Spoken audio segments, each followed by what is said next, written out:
बिल्कुल। आत्मा शरीर को चलाता है कि कुंडलिनी शरीर को चलाता है? आत्मा चलाती है। कौन चलाता है? आत्मा। तो आत्मा की शक्ति कुंडलिनी में जाएगी ना। बिल्कुल। आत्मा की शरीर, आत्मा जब शरीर को चलाता है, हाँ। तुम कौन हो पहले जानो कि मैं एक आत्मा हूँ। ये तो सब जानते हैं, रूह को, सोल, ये सब सभी धर्म वाले मानते हैं ना आत्मा। बिल्कुल। तो आत्मा को जानो पहले, अपने आप को जानो। तो तुम कौन हो? आत्मा हो। और आत्मा कहाँ रहती है? मैंने हर वीडियो में बोला है जी। आत्मा हमारी भ्रुकुटी के बीच में, हमारा जो मस्तिष्क है, जहाँ mind है, तिलक करते हैं उसके बैक साइड में, इसके पीछे, मतलब माइंड के सेंटर पॉइंट में ठीक है, आत्मा रहती है। ठीक है। और आत्मा क्या है? आत्मा अजर अमर अविनाशी, आत्मा शरीर बदलती है। ठीक है। आत्मा जन्म मरण के चक्र में आती रहती है। ठीक है। अब जन्म मरण के चक्र में ना आए आत्मा, आत्मा का मोक्ष हो जाए, इसलिए बेचारे ऋषि मुनि कई युगांतर तक तपस्या करते रहते हैं। अलग अलग ये भी कहते थे कि कुंडलिनी जागृत तुम्हारी हो जाए तो तुम्हारा मोक्ष हो जाएगा, मतलब नेक्स्ट जन्म में, तो इसलिए लोग भी ये करते हैं। कुंडलिनी जागरण करने का अलग अलग मकसद होता है इनका। कई तो कोई सिद्धि के लिए करते हैं, ज्यादातर तो सिद्धि पाने के लिए करते हैं, जी। रिद्धि सिद्धि पाने के लिए कुंडलिनी जागरण करते हैं।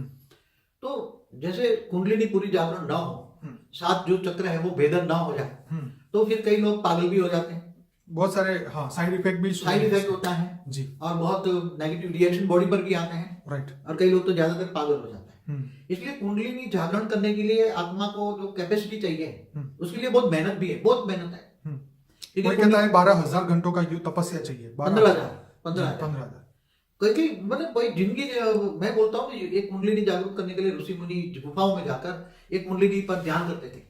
नीचे की कुंडली जागरूक की है मूलाधार, पीछे ऊपर की, फिर ऊपर मणिपुर, ये करते, मतलब 8-7 कुंडली जागरूक करते हैं अंत में ये।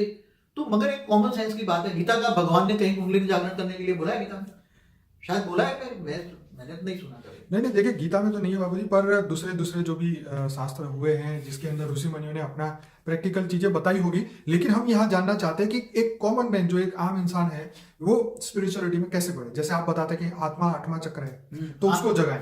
आत्मा 8वां चक्र है ना, अंत में सारे चक्रों की शक्ति तो आत्मा में आएगी ना। 8वां चक्र में ऊपर उठाते हैं ना। बिल्कुल। अब 8वां चक्र आत्मा जाग गई, तो सारे चक्रों की शक्ति जगाने की बजाय सीधा 8वां चक्र जगाओ ना, सीधा 7 चक्रों को जगाने की क्या जरूरत है? ठीक है। तो तुम 8वां आज्ञा चक्र माना आत्मा, ठीक है। इंद्रियों में कहते हैं 6ठी इंद्रिय है आत्मा, ठीक है ना। और वो 10वीं कौन सी दिव्य दृष्टि पाने के लिए वो करते हैं ना, तीसरी आंख जी।